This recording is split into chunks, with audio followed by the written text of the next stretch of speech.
just hung out, and No. we talk about this cake from. But man, Kelly be back. She be back on Saturday. I'll remind her. She All right. probably watching right now. All right. Crossroads Sports, episode 300. Man, we tried to go audio. Audio wasn't having tonight. We had a special guest tonight. He's joined us before, friend of the program, Purdue assistant coach Brandon Brantley. Coach Brantley, friend of the program, welcome to the show. Big 300 having you. I feel like wasn't it a movie a few years ago, 300?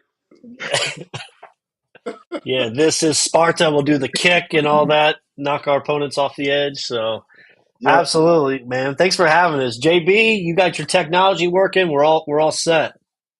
Like I said before we came on, man, I had to go to to the Android, man. So here we are, man. Brandon Brantley is like friend of the program. He's a friend in real life. You know what I'm saying? Crossroad listening audience and everybody watching. You know what I'm saying? Brandon Brantley is you know what I'm saying, the crown, right? The assistant head coach of the year in the Big Ten. But like I said, we've known him for a long time. And he's been on these airways with us to share, you know what I'm saying, some of the things that Purdue does special. You know, they do, you know what I'm saying, basketball, you know what I'm saying, better.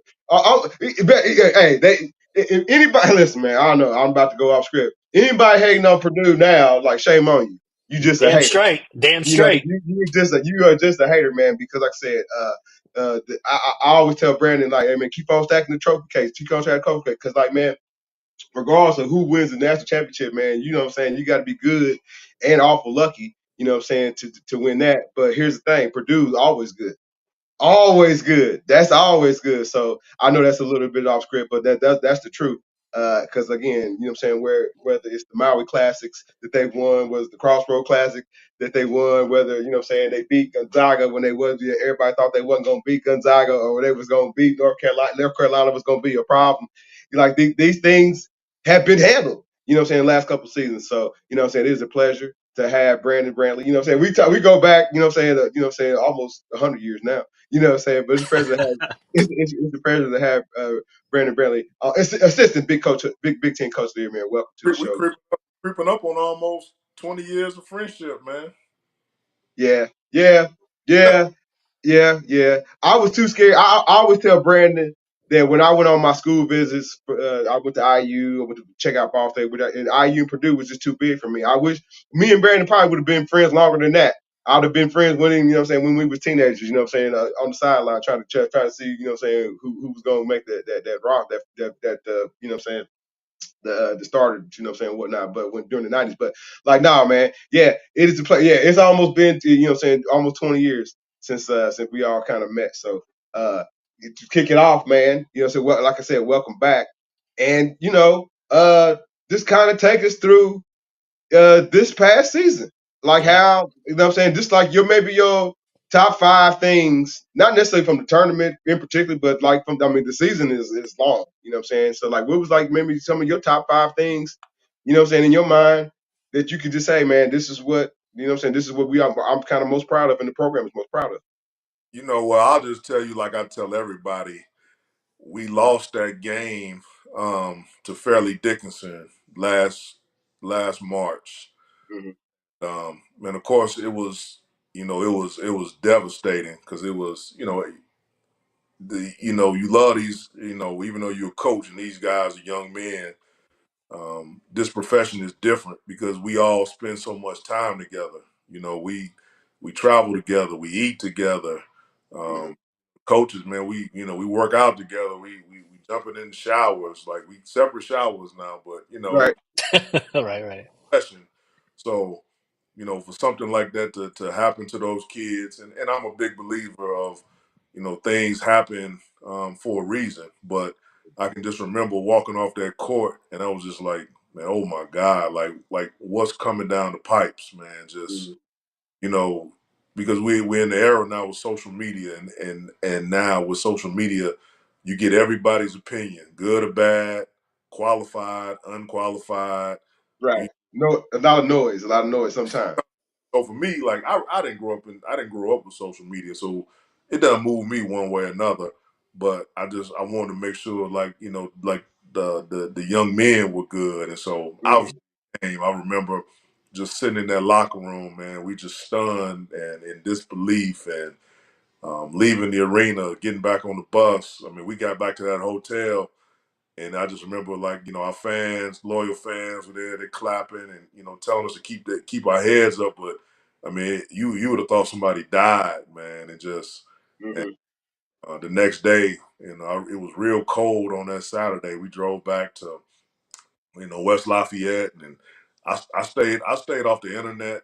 I didn't turn the TV on for a few days. I just here, but I remember Monday morning, because it's a standard procedure. After the season, you got to give the guys time off, and so I'm just in my office. Probably had the door closed. Just man, my mind still reeling. I can't believe it.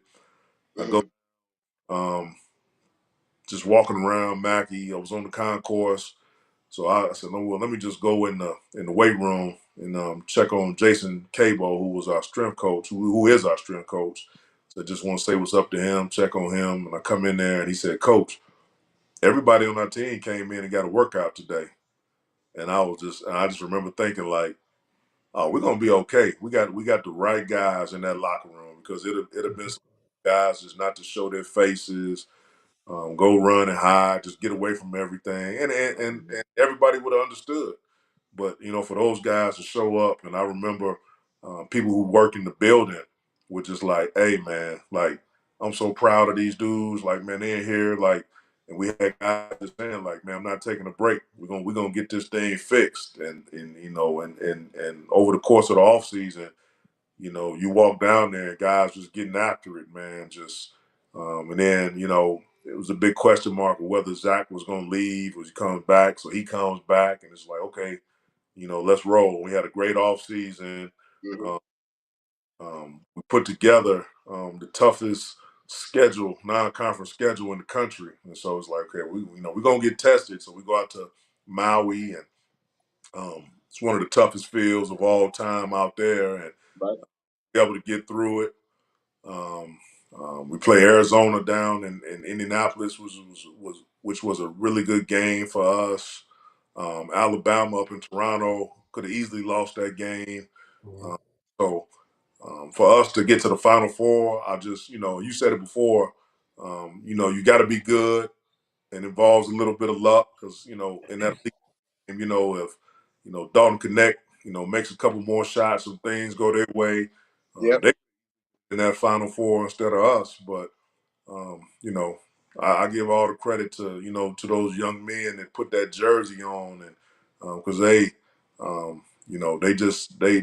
wanted to make up for what happened last March.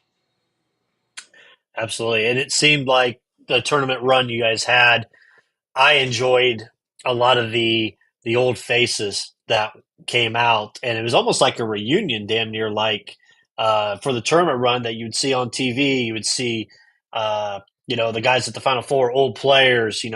I saw obviously, Matt Waddell's got his kid on the team, so but seeing him there, and you've got uh, other former players, all just like Ryan Smith and all of them joining together. Ryan Klein, obviously, was on the team recently, but just seeing everybody back, it felt great that everybody could enjoy the run. Um, Nerve wracking as it could have been. Me and John I would text John every game, and it became a point where I had to text him every 5 minutes into the game. I was like, Purdue is in trouble. And I had to do it regardless. We might be winning, but I had to say it because we went on a run. You guys went on a run after it Sure. happened. So it became a trend after every game was started. But no, I thought it was a great season that you guys did. As you mentioned, you ran the table, the gauntlet from the beginning of the season through the Big Ten. And selfishly, I feel like there was some Purdue, you guys won the Big Ten by 3 games again, which is it's pretty unheard of for that type of conference Mm-hmm. to do that back to back years. So I think too many people. I said, hey, enjoy the Big Ten title too. I mean that's something. Come on now. I mean I know we have bigger aspirations, but as you guys said, it's business as usual. We're ready for the next step, and I've read some reports with that. You guys enjoyed it, but hey, we got bigger fish to fry there going into that. Big Ten is always going to be a big deal, because you just everybody sets goals before the season, and so you just gotta you gotta reach some of the smaller goals before you get to those big goals. But so much pride within our conference. If any team in our conference wins the Big Ten, it's a big deal. So like people were like, Mhm. oh, I'm like, do you know how hard it is to win a conference? Like, going through the Big Ten, going up to East Lansing, going to Bloomington, going to Ann Arbor, going to Columbus. Like, man, it's a grind, you know. Right. That ain't Yeah. even the East Coast. That ain't you ain't even naming the East Coast teams that the Big Ten has. The Rutgers, man, people don't understand. Rutgers. Man, it don't matter who they have. It could be a great year. We've gone in there when they were bad. We've gone in there when they've had good teams. It doesn't Hmm. matter. Like they're gonna be grimy. They're gonna Hmm. be physical.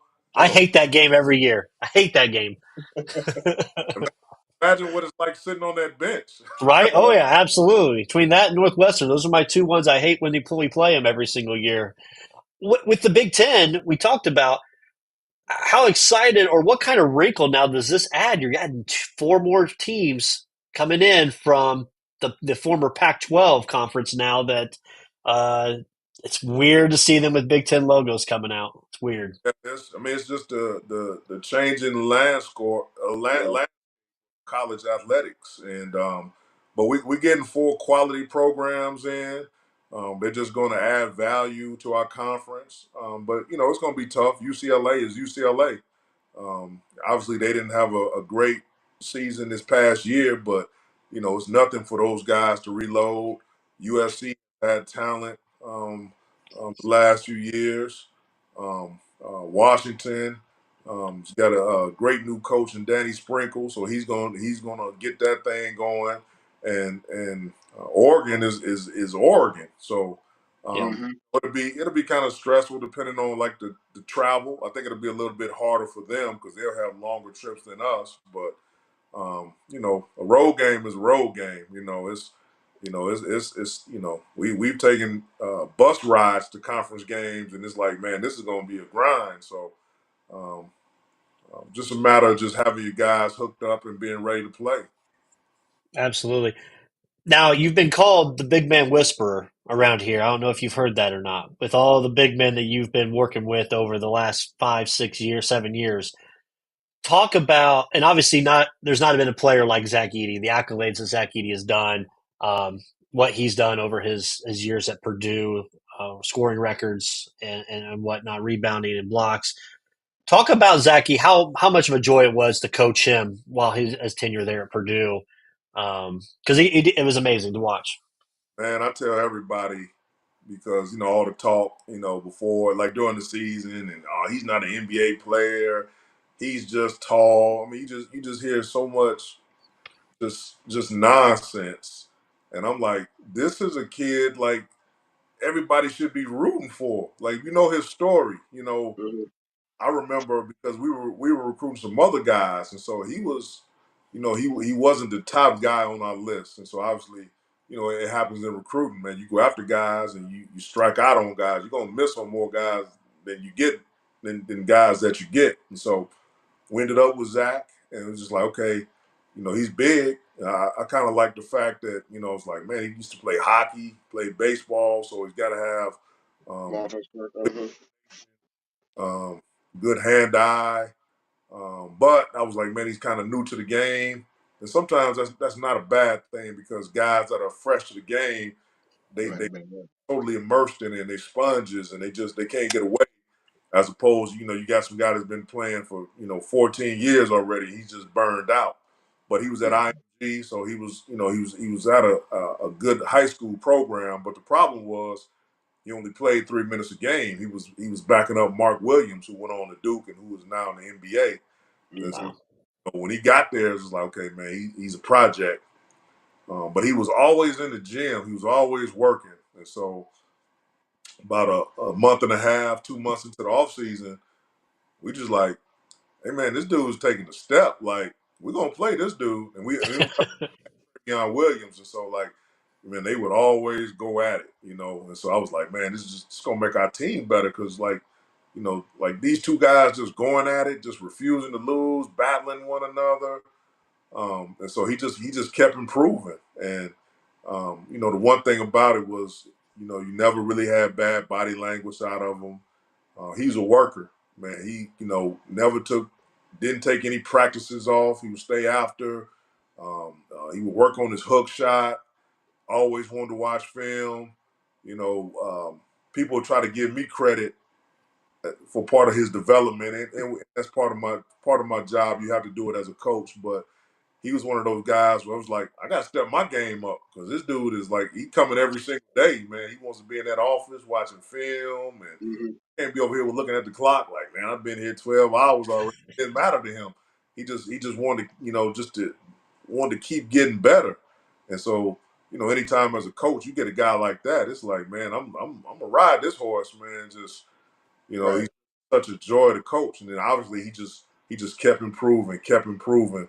One of the big things with him is he got a chip on his shoulder, so he remembers what it was like to be overlooked in high school, and then people counted him out. He can tell you sit there and talk with him, and he'll like name people by name. Hey, this dude walked in the gym, and he told this guy wasn't going to be a good player. Like he sits there and watch ESPN, and he listens to what they say, and that's his motivation, man. He's ready to like smash heads. And so, one day I still can't believe it. Like you go on his mom's Twitter page, she took a picture the day she dropped him off, and she's like, everybody get ready. Here comes Zach, and I'm just like, what? Like, are you kidding? And I tell her, I said, man, I still go back because nobody had any idea of like what was coming. Like you would have told me this Right. dude would come in and win back-to-back Player of the Year awards. I was like, man, are you high right now? You can't be serious. And so even right now, it doesn't feel real. So maybe, years later, I'm gonna be out of this profession and I'm gonna sit back and just be like, wow, I really had the opportunity to coach this young man. Absolutely. So looking forward to him. He'll be hopefully to get his name called next month. I think it's June. Yeah, June for the NBA draft and kind of see where he pans out because like we've talked, he's improved a lot. I think his draft stock's improved, and I think he'll definitely land on a squad coming up. And I'm looking forward to seeing which squad it is because he can put valuable minutes in there. I mean, Oh, you get a guy like that and just enhances your organization because he's a worker. He wants to win. Like Mhm. cares about all of that stuff. The one thing I would work with him, we were working off season, and he never talked about his offensive game. All he talked about was wanting to become a better defender. And so if you're one of the people that watched him his entire career, you can remember him as a freshman. He could be a liability on defense. And this past season, we played Right. Illinois. Right. Illinois play 5 out a lot of times, and so it was one of the Mhm. kind of worried because it was like, well, they're gonna try and pick on Zach, and he would hold his own. He's closing out on shooters. He's keeping guys in front. He's staying down. And I was like, man, to be 7'4", 300 pounds doing that, like the attention to detail, just like knowing who can shoot, knowing who can't shoot, just Mhm. it was impressive, man. But that was his focus in the offseason. Now he's going to that combine, and people are like shocked that, oh man, he can shoot. It was like, yeah, he can shoot. He's a ferocious worker in the offseason. So he would work on like his entire game, but he's intelligent enough. Like he's like, this is not my meat and potatoes. My meat and Mhm. potatoes playing in the paint, being physical, setting screens, rebounding. And eventually, if somebody gets him and that's what they need him to do, say, have you open, take it. He's gonna knock it down. He's done everything else that's been asked of him. But it just surprises me sometimes because people are like, well, he can't shoot. I'm like, do you watch the NBA? Like, not every big dude like steps out and shoots threes. right? Right. Exactly. You I'm still need to impressed with his how even keel he is. As much as physical play that he was in, guys all over his arms, but he never got that attitude to where like he'd be pissed off to get a technical on somebody. And you put that environment for any other player in college basketball, they're guaranteed to get texts, get kicked out of a game or whatnot. And you never saw that from Zach. You never saw it all season. And you're talking about a guy. I mean, he took a beating every game, Yeah. guy hanging on him, and just for him to be able to hold his composure and play defense without fouling, that was incredible. That was incredible because people like, well, he gets calls, and it's just like they didn't call enough fouls on this dude. I'm sitting there watching it, and it's just because he's so big and strong and physical. There's no way you can guard him legally. Right. Yeah. So um, Oh, yeah. Everybody complaining about the foul calls. that's that's not even me being biased. That's just I'm gonna step out of like my myself as a coach and just watch it as a fan, and I'm just like, Mhm. ooh, they it's like Shaq. You can't guard Shaq legally. He's too big. Project, yeah. Right. Yes, yeah. Look how many free throws Shaq shot. Yes, he should have shot more. Yeah. Oh, yeah, for sure. Yeah, I was my wife. Every time we was watching the Purdue game, she'd be like, "Look at all those scratches all over his run." I said, "Oh yeah, there's a new one every day." So it's and you were probably pretty sore this year working with him there in the post as well after many practices. So Well, they showed that you got footage of me doing out there working with him with the pads, and it's not as bad as what it looks like. It looks, if you watch film and you're not there, and it looks like we're really banging, and it's kind of like if you see boxers get in the gym with like their coaches and they had the pads on, and it's just to protect both parties. So that's all it was. We were just kind of working on some stuff, but it wasn't me beating him down. If anything, he was beating me down. did he call glass on that three? He was so happy. I he was in rhythm, and I mean, man, I don't, man, he was so happy. I looked straight at Paint as soon as he shot that. I was like, "Uh oh, let's see what Paint does." Oh my God. So on the other end of the bigs, and then John, I'll let you ask a couple. Talk about the progression of Trey Kaufman-Renn, what he's done this year, and he showed up. I mean, he's been there all year, but his talent got to show a lot more on that national stage during the NCAA tournament, being the opposite of Zach Edey. But just talk about his progression this year and kind of what we're looking at for going into next year with him.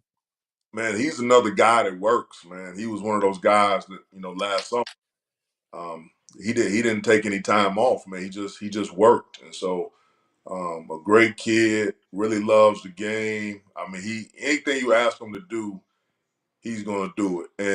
And the one thing I know was hard for him was you playing opposite of Zach, and so sometimes and the one thing that kind of didn't hurt him, but um, he occupied for him.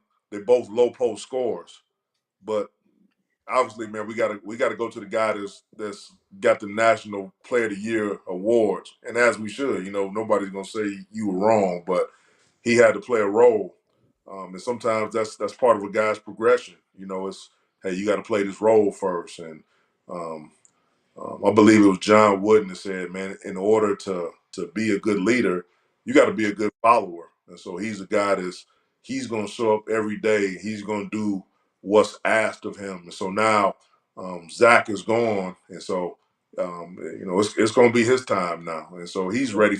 He's a guy, man. He works just as hard. Okay, awesome, John. Coach, I gotta ask you what. So like, how I want to ask this without being too trickery. Um, Tell us a little bit about the outpouring of former players and alumni. Like what like during the run during the what I'm saying during the tournament.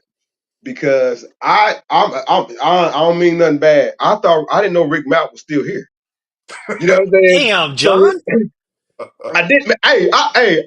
When I first started learning about basketball, you know what I'm saying, you have to, you have to be a story. If you want to be serious about it, you have to be a historian about it. And I think that's why me and Coach is pretty good friends, man, because no, I never played and all these things, but I really don't forget a whole lot of things about, great players. And here in our backyard, I know, man, everybody knows Larry Bird, right? He's a great shooter, all these things. But here in our own backyard, a couple generations before, I came into the world, is Rick Mount.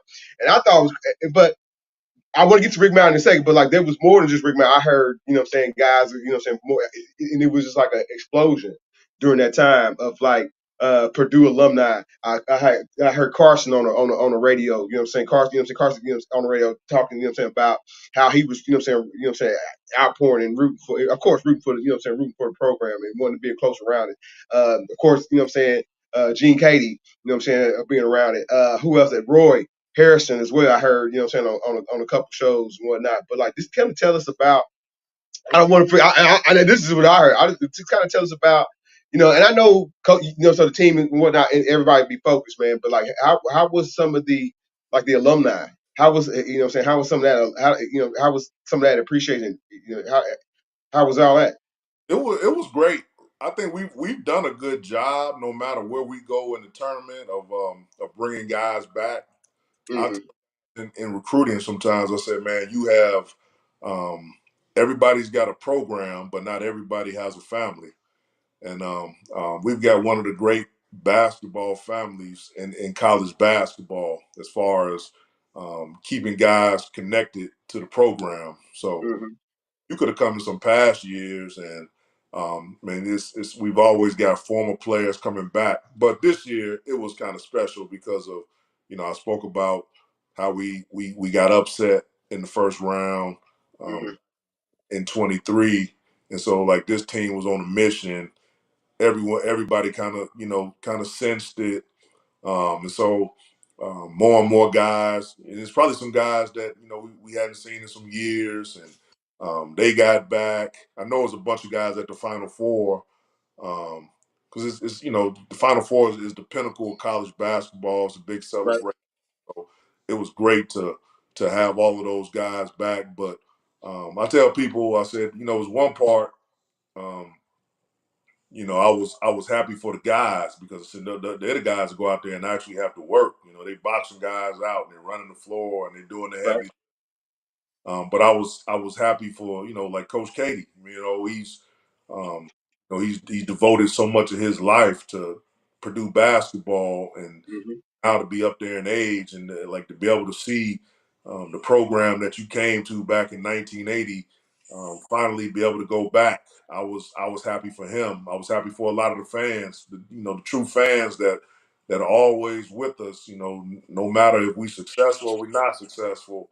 I was happy for those guys. A lot of people in administration that have been around for years, and for a lot of those former players. I was a guy that I played on some really good teams at Purdue. We fell short. We didn't make it. And so some of my teammates, for those guys to be able to witness it, I was happy for those guys. Paul Mm-hmm. Lusk, one of the assistant staff, he came with paint. He came with paint when Paint first got the job, and I know there were some hard days, some hard years early on, and for him to like be back and to be a part of this was really special, and for Paint because he took a lot of heat. We lost that game and Oh yeah, he did. job, which is ludicrous. He's one of the best in college basketball. So for him to like finally get over the hump, man, and and I know he's my boss, but he was a friend before he was a boss. So Right. I I was happy for him, like really happy for him. Yeah, absolutely. Oh yeah, I was ready to die on the sword. People were calling for his head. I was just as much as the Final Four. I was ready to go to. I was ready to go to war. I told JB I'm ready. I was taking shots on Twitter. I was dishing them back out. Oh, it's so it was good to see him make it there. Yeah, and all the old names there. Uh, I gotta ask this: with you being a Bears fan, who gets Uh-oh. more Switch wins the this gears year, on you. Bears or He Colts? switched the gears on you, Brandis. And I honestly, I kind of like the direction in which the Colts were going. So I don't know, man. We've had so much turnover. So I mean, I love the Bears. I'm ride or die with the Bears, but if I was a bet man, I'd probably say the Colts for right now because I got a September 22nd. first with my Bears. I haven't seen it in so long, and I've kind of seen the Colts like just I think they know what they're doing. And not to say the Bears. I think the Bears will get it right, but Mm-hmm.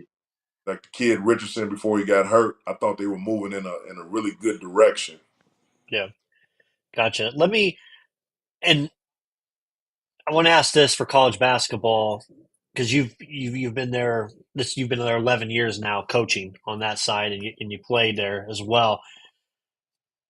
And you don't have to answer it, so it's I don't know how really how to ask the question. How has the development with the NIL when it comes to recruiting athletes? How much harder has that made it? That you would just normally just go out recruit, hey, you know, the brand Purdue basketball to now it's well if I'm going to come there what kind of NIL deals can I make, what the alumni has put together with their foundations and funds and things like that. How much harder has that made that just to go in recruiting wise? I don't I think like good programs are able to identify their guys, and it's the one thing like one of the things Coach Painter is great at is like he knows who he can coach. He knows who can be successful here. He knows what a Purdue guy looks like. And so, like for us, um, that that's who we target. Now I know there's some other schools like this, um, college athletics, football, and men's basketball have become really transactional. Um, and Yeah. and for me, I look at it like two parts. It can be hard in recruiting because like me personally, I don't want to talk about numbers with a kid. Like Right. NBA, the NFL, they got people in that office that do that. I just want to work with you and develop you, and so this is the one thing. Like for me, I don't want to do personally, but I was also a student athlete. I was at Purdue in the early '90s, and um, um, I didn't come in with a silver spoon in my mouth. My parents didn't have it like that to break me off with $300 every week, and I never had a car, and so I knew how to. I had to hustle for stuff at Purdue, man. I knew who had a car, and I knew what time they were leaving, so I stayed down there because I didn't want to get Right. left. Buddy up. Buddy system. And Hey, Coach, I gotta ask you, man, because I know you stay in shape, man. And you be talking about all this developing. Man, how much you lifting and how much you got these guys lifting? they man, our strength coach is one of the best in the country, so he does a great job with those guys. Like he puts me through workouts, me and Terry That's what I'm saying. my lifting partner. So we go lift, and so now it's just as a former athlete, you had that competitive drive, and it's still in you, Hmm. but your body's not the same, and so I can't go out and hoop anymore. So I take it out on the weights, man. It's my release. I go in there, and whatever's on my mind, whether it's a What good you up? day. You up to 225? You up to 225 like the old Ice Cube? Not Oh, come on. 225 It's more than is what that. I'm saying. You talk 225 on the bench press. Yeah, you got that? Oh, that's lightweight right Come now. on, man. He's Debo style. But it's just, but the one thing is like I don't do it just like to get big. Because Mhm. I tell the guys when I first got to Purdue, and this was like a long time ago, Right. it was just about like pushing weight. So like it was bench, squat, cleans, and it was like just trying to get as much weight as you can. And now, when you know better, you do better. So when you coming out where Absolutely. there's a lot of talk about flexibility and mobility, and so you never see like guys pushing a lot of weight. It's about proper technique and functional strength for your sport. But like I'm so old school, it was about the weight. So I kind of changed how I left. So it's about technique.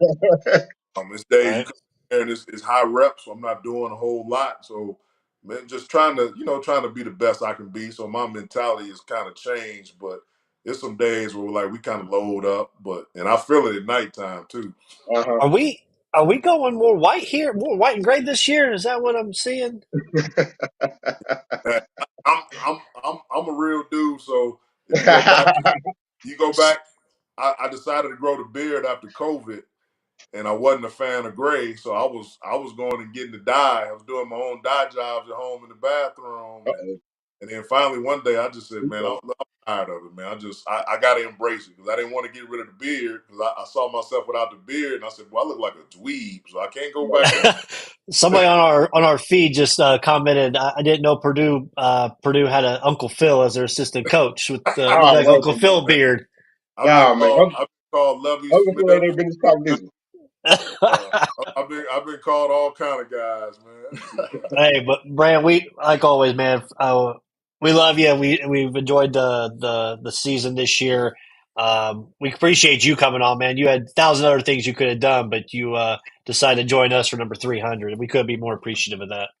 Oh, listen, man, you guys are two of the. You know, we were friends before we all got into what we're doing now. So you Yeah. guys are always been the same. And so, like, you know, whoever's on here watching, listening right now, um, you know, when I was done playing overseas, I wanted to get into coaching, and so Bruce Weber, who was my assistant coach at Purdue, he was the head coach at Illinois. So he's like, B, you gotta go through high school first. Like, you want to get on the collegiate level, it'll help you. And so I'm back. I'm trying to get everything figured out. I get on at Ben Davis, but I said, man, I need to try my hands in some other things. I go and apply for a job at Best Buy, a part-time job.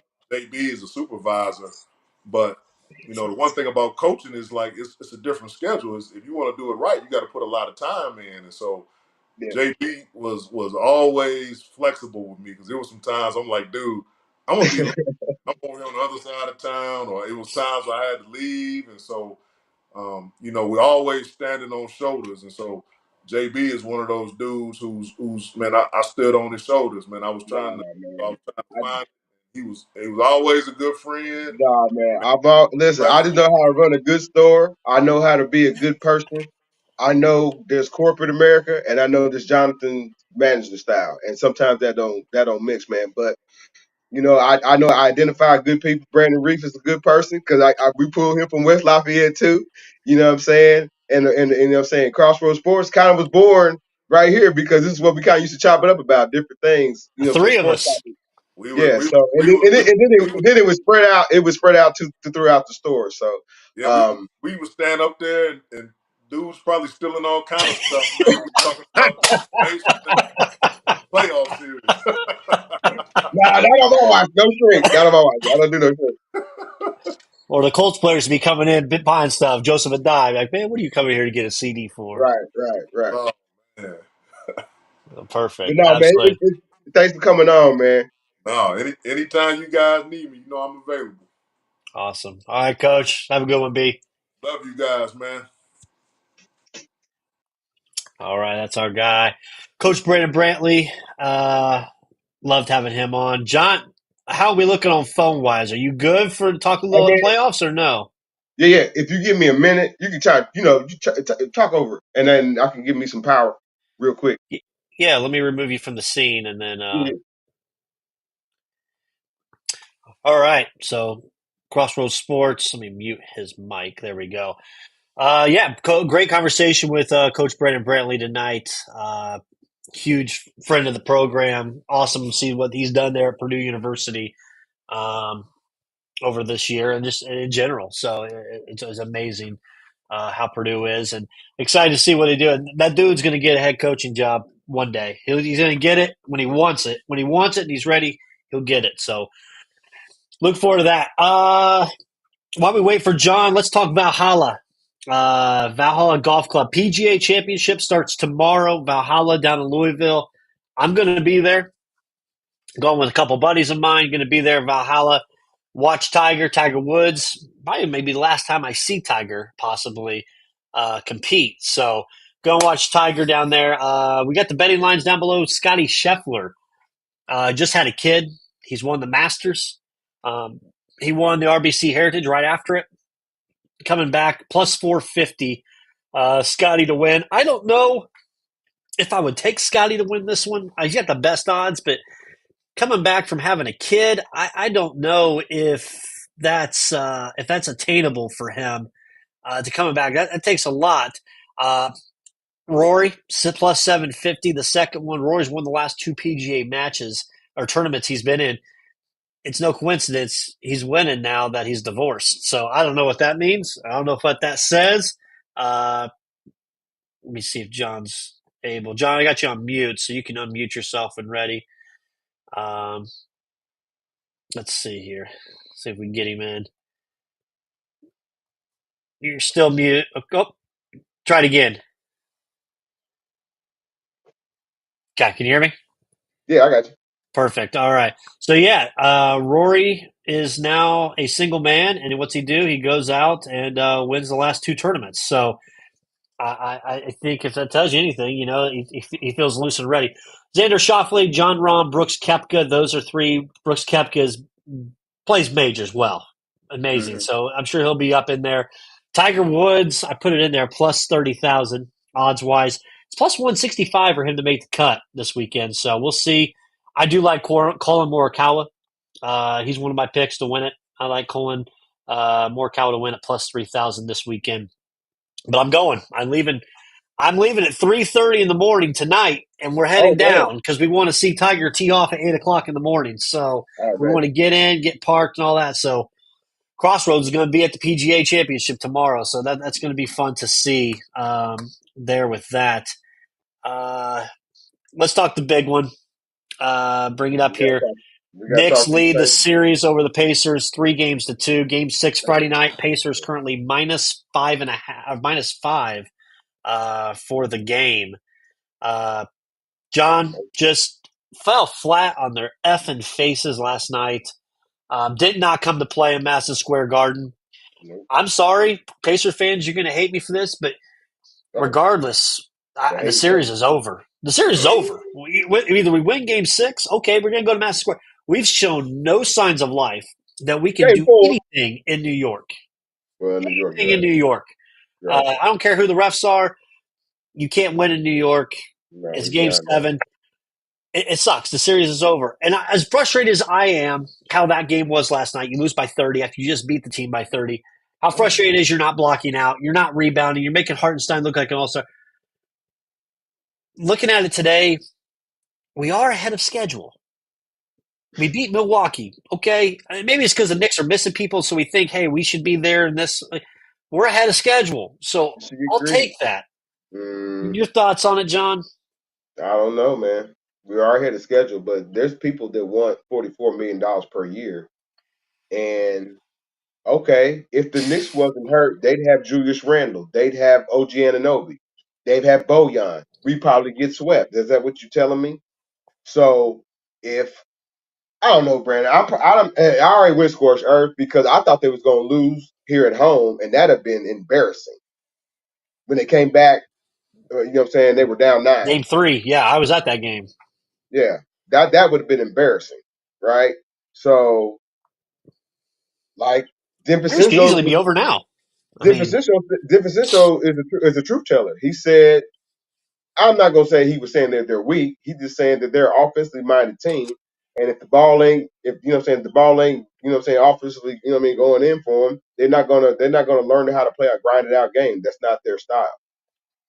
But like the frustrating part though, Brandon, is like there's guys that you can't think you have enough tape, Obi Toppin. You can't think you have enough tape, PJ. You know what I'm saying, Siakam, to warrant a bigger check from the pay. Like, you know what I'm saying, Obi Toppin, like, I don't, on the open market, probably gonna ask for $25 million a year. I don't know if you're gonna get it from the Pacers because they have these like times where they want to show up and then 25 points here, 4 rebounds there, but can yeah, nobody block out Josh Hart?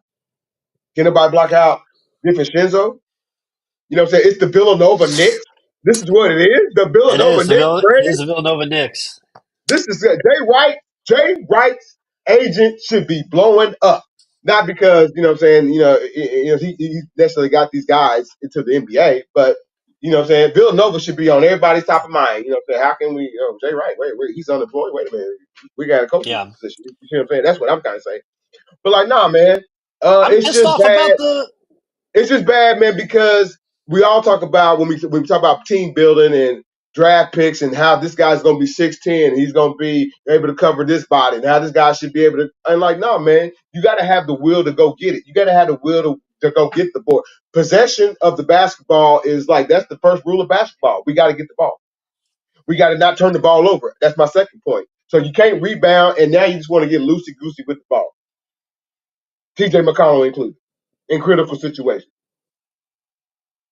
You know what I'm saying? Yep. That's the frustrating part is that like offensively, like coach, like dude, it's not 2 weeks into the season no more where you can say, hey man, I got to No. talk to the team, and he still comes off like that sometimes. Well, sometimes, but he did try to say the referee they did jerk him, but like we passed the jerking of you know what I'm saying of those Right. games where the Pacers got jerked. You know what I'm saying? The I Pacers are agree. getting out hustled, but they have a dude who's 6'10". They got a dude who's 6'9", and they getting out hustled. They got an And all star that's 265. You know what I'm saying? $1 million man, there's the headline. No shows on the road. You're and paying a he's no shows guy on two the hundred road. sixty some million dollars who can't play on the road.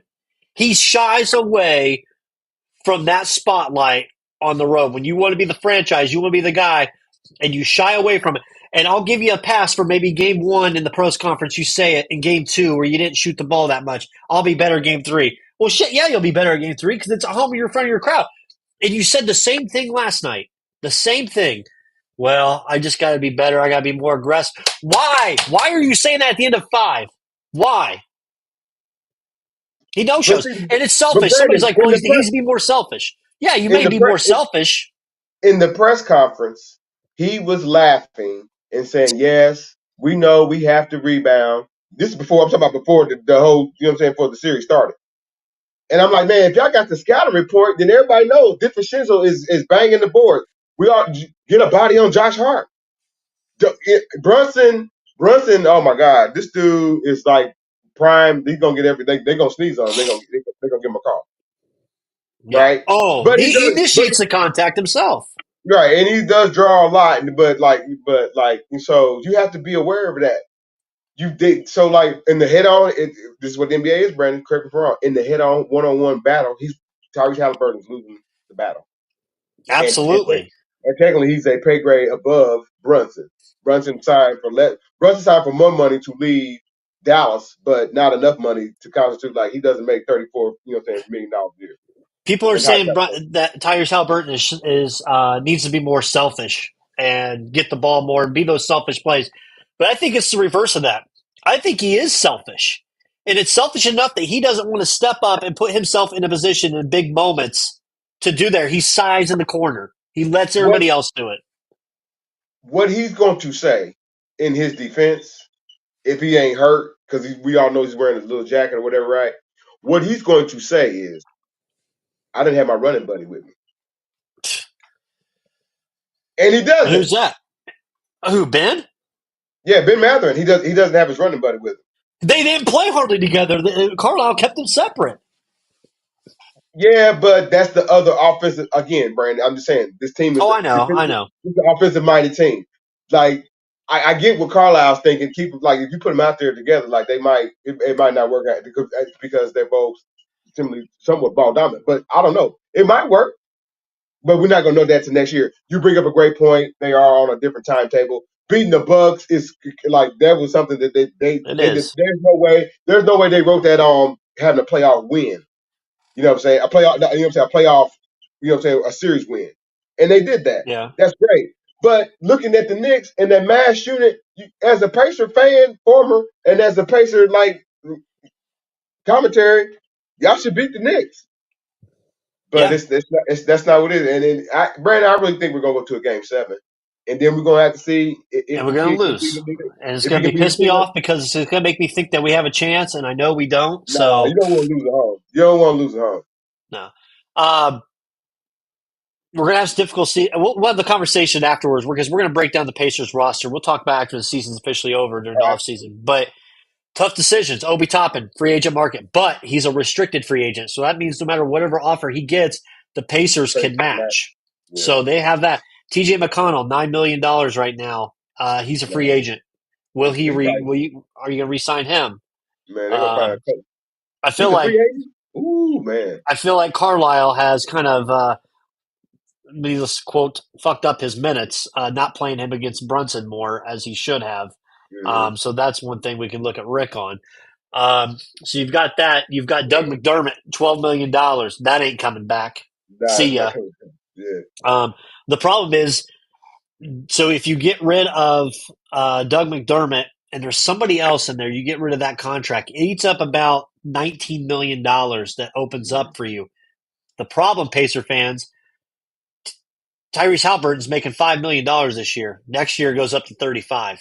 So the money you thought you may have for players ain't going to be there. And you also got to think Siakam. He's not playing worth a max deal right now that he's won. You're going to say, listen, bud, you're making $44 million. 20 something million right now. Right. You may have to, how bad do you want to stay here in Indiana? Because right now he's not earning that contract.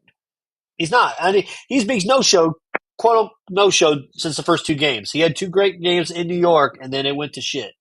Right. And that kind of sounds like the two great games they had in Milwaukee, Yep. right? Versus Milwaukee. So, win game 7, everybody probably get paid, Brandon. The Simon's probably right out that check. Win a game 7 and you're playing, you know what I'm saying, you're potentially playing Boston, you know what I'm saying? I'm not gonna write off Cleveland just yet, but it's 3-1, so we're gonna have to write off Cleveland at some point, right? Yeah. But Simon's brother write that check. Win We game got the 7. video, so Jockey, you can clip the video clips and put them out. I'm ready for you to go scorch earth. The next segment, the Suns fired Frank Vogel. Man, They come got on. rid of Vogel and hired Mike Fire my Budenholzer. brother. Fire my brother from it. I know people are super critical of Frank Vogel, and you look up at the Orlando Magic schedule, win-loss record. It was horrible. He didn't want to go. He didn't want to go there. Larry Bird fired him because they had a difference of opinion. He's the greatest. He is the most winningest Pacer coach. He's in the top 3, right?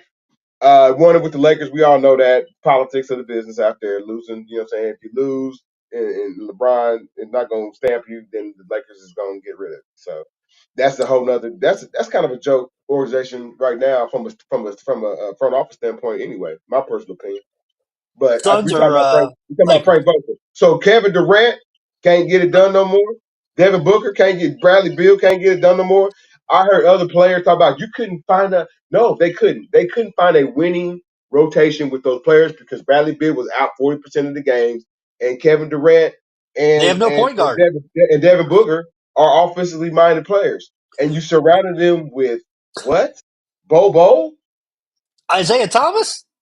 Isaiah Thomas from on the 10-day.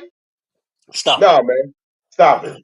Like Brandon Reeves said before the season started this past year, Kevin Durant will not win any more championships. And Done. like I said it, the Cedric Sabalos era of the Phoenix Suns is cool. Kevin Durant ain't nobody gonna remember that. They gonna remember Cedric Sabalos era. And I tagged his ass too, Kevin Durant. You can tag him on this clip. Kevin Durant. Please Oh, clip good. this and put it back out, John. Kevin Durant will never win another NBA title ever I, again. Ever. He Cedric can't. Sabalos, he can. Exactly. Colts schedule got released today, John. There's been different It's things that have extended. been coming out. It's been coming out all day. Mm-hmm, I've got the schedule now in front of me. That officially came out at 8 o'clock a half hour ago. mm-hmm. Boy, Colts fans are pissed. They are pissed on Well, X Twitter. why do we have some games we got to play in Germany? We got some games we got to play in England. There is you only have one national televised game. Every other game is at 1 p.m. That's not bad. That's not bad for the Oh, Colts. they're pissed off because and Ursay's pissed, saying that there should have been should have Good more. Now Mercury, Brandon. Good Mercury. Good. there's two games that are to be determined on times at the Giants and then home against Jacksonville week 17 and 18. But yeah, everything's 1 p.m. Steelers come to town September 29th. Gonna ready for Well, that. hey, we must know that the NFL will change games depending Oh upon yeah, if your team stinks or not, or if your team is great or not. So, yep. Colts get on the winning streak. AR, you know what I'm saying, Richardson, uh, play more than 5 games, right? And then away we go. The kid they just got from UCLA, if he turns out to be, you know what I'm saying, another like the second coming of the White Freeney, you know what I mean? And they got Quiddy Pay on a 1 year, like show me. I think the defense is solid. It's just that offense. Can we get some connectivity with quarterback to wide out and running back? All those Uh, things. week, kind of a weird stretch for the Colts. They got a late, the latest bye week you can get, week 14. Think, That's the middle of December for the bye week. man. Before then, John, they go to December 1st, they go to New England, Uh-huh. Foxborough. December 12th or 15th, they go to Denver. So snow games possible there for the Colts back to back weeks. Mhm. So, but yeah, Colts schedule out. They're pissed off. Every game's at 1 o'clock. No 4:25 games. No games that they'll have prime time at home. So I ain't mad at it. With me working downtown, I don't have to worry about that. So I'll take 1 o'clockers I all day. couldn't. Um, Playoffs. Just a quick playoff recap, man. Does a home team want to win in this Denver and Minnesota series? Because it has been wild. What a wild series. I mean, it's been wild, but like Brandon, how can you not marvel at with the MVP? Like, I feel like he got called out. Well, he Oh did. yeah, Shaq called him he out to did. his He face, did. which is that's kind of low bar, man. Like, man, the dude just got the He's MVP called out award. everybody, man. He called out Roy Hibbert. He's called out Miles Turner. Yeah, I mean, I don't mind the call outs, but like, I mean, you gonna do it right then and there. The dude, he's the MVP, period. And he wasn't necessarily playing like the MVP. And like, I think it lit a fire in his eyes. And like, what happened to Jamal Murray? He got healed real fast. Oh yeah. And like, this series has taken a turn where the Denver is gonna be back into the Western Conference Championship. Yep. It's gonna be. We'll see. They play tomorrow night because they played last night. So Mm-hmm. Celtics and Heat. Celtics and Celtics, Cavs. Cavs have yeah, everybody that's out tonight, so that series is going to wrap yep, tonight, which means Game 6 for the Pacers will be at 8:30 Friday night. So get the coffee ready for Friday night. But they will. Celtics should move on. Porzingis maybe in the Eastern Conference Finals, NBA Finals, but I see nothing stopping the Celtics from going to the NBA Finals. Neither the Knicks nor the Pacers. Don't say that with these Knicks, man. I'm saying the Pacers gonna win Game 7.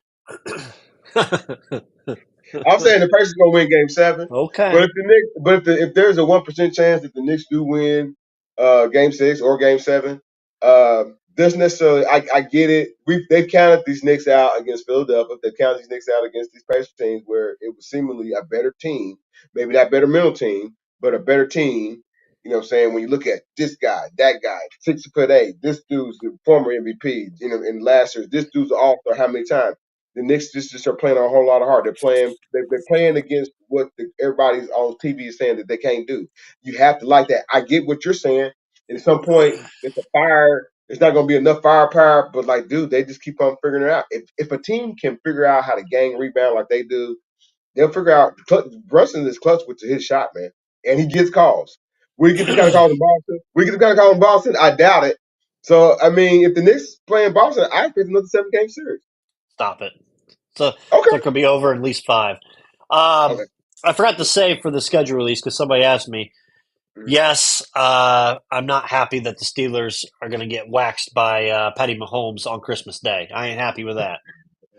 I wanted to have a good Christmas. Now I got to watch Mahomes and Kelsey dance all over Pittsburgh's field. Man, they're gonna be distracted by the Taylor Swift Christmas album, man. Pittsburgh still ain't lose on Christmas. Hey, last week of the season we played Mike Kelly's Bengals, so got to whack that a couple They times just had a there. pretty good So offseason. yeah, well, we'll see if they're still healthy by then. Right. Um, let's see if I just got to alert. Clippers, Mavericks and OKC, man, 2-2 going into Game 5 tonight. I Yeah. thought I'd liked Dallas, but OKC start coming back, man. Yeah. A whole lot of offensive firepower, a lot of whining from Luka Doncic. Always. I'm getting a little more uh basketball respect. I still Kyrie Irving's still a little weird oddball for me, bro. But Flat Earth. basketball respect, man. If he gonna show up and play like he's been playing, um, like man, you kind of gotta like what you said. I don't. This probably going 7, Brandon. Um, it really is. And this is kind of going to be like, you know what I'm saying, the best lucky team. I really think. 'Cause these teams are kind of evenly matched up. Best lucky team. I like that.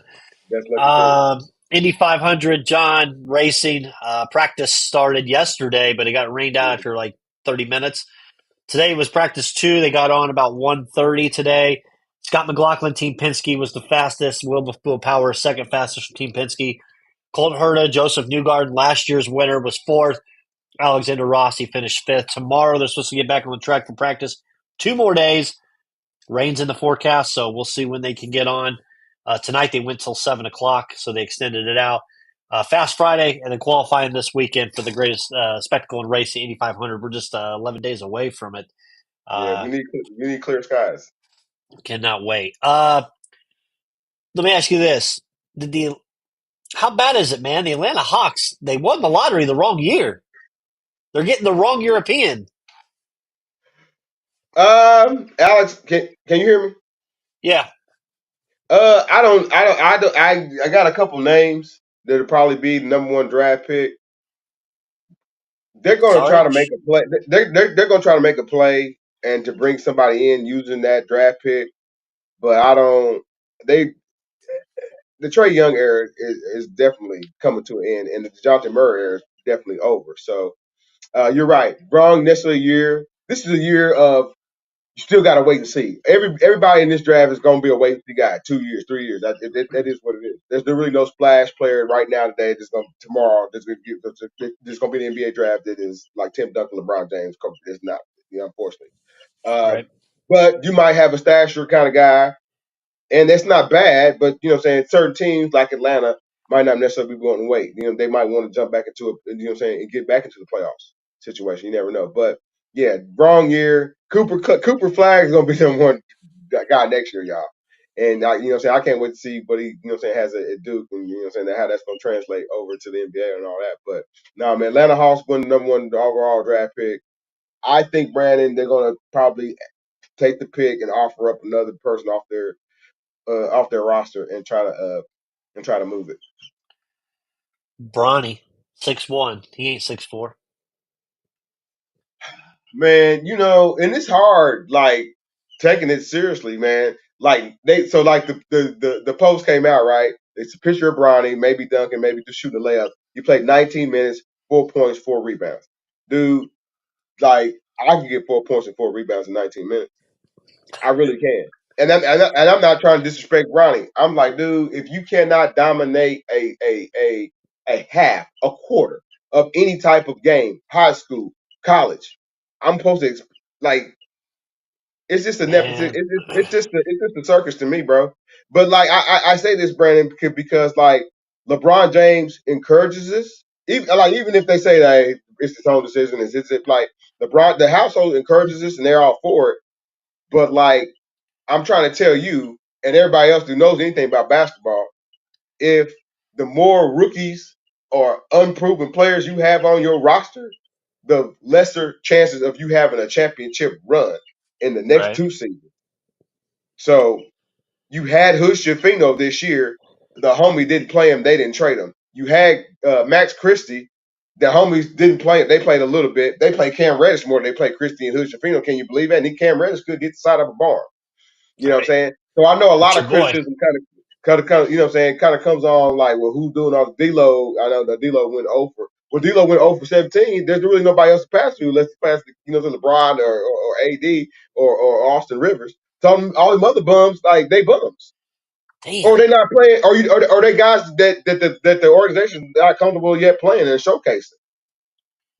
So why'd you draft him? If you draft Bronny James, like you be playing with your dad, but y'all also gonna get out of you're gonna be in the play-in tournament. Those are facts. Yeah. Would you rather have Bronny James or Reed Shepard?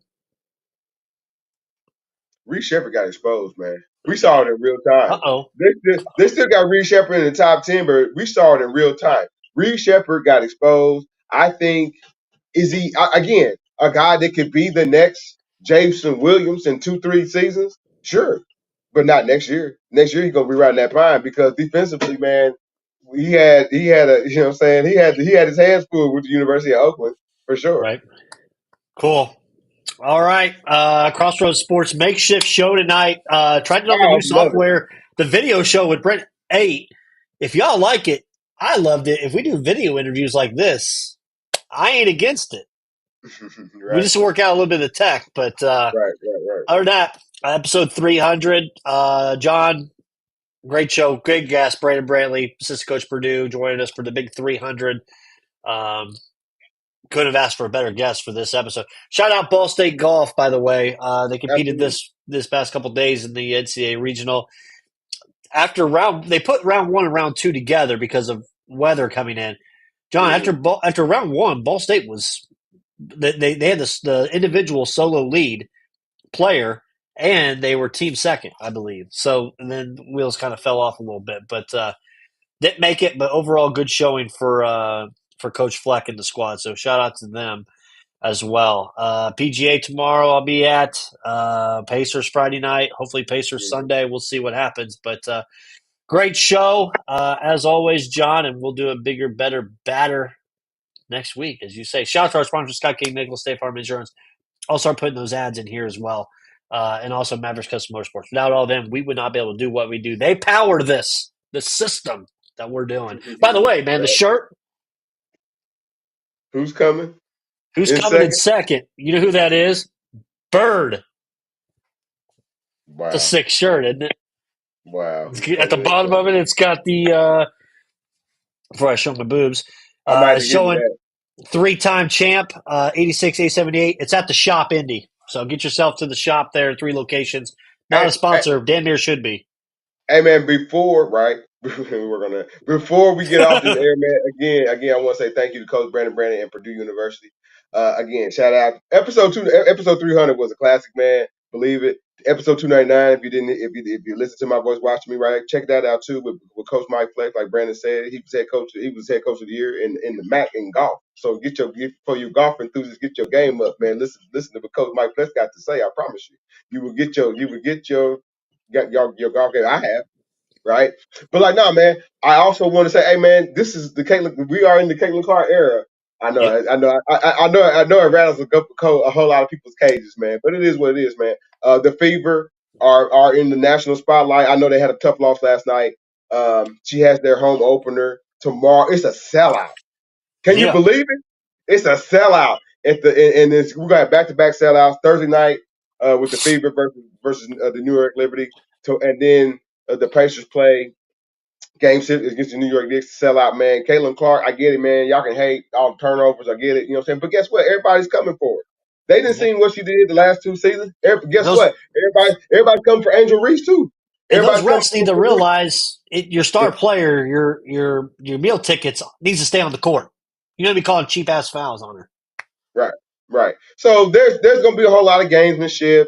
I would say Aaliyah Boston could play better as well. They might, you know what I'm saying. And when we learn more about it, they might even be a player off before we can really talk about, you know what I'm saying, playoff runs for, you know what I'm saying, for another WNBA title.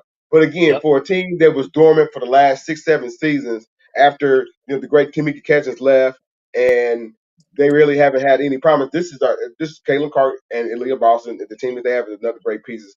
I can't believe it. Like I said, they got to sell out tomorrow.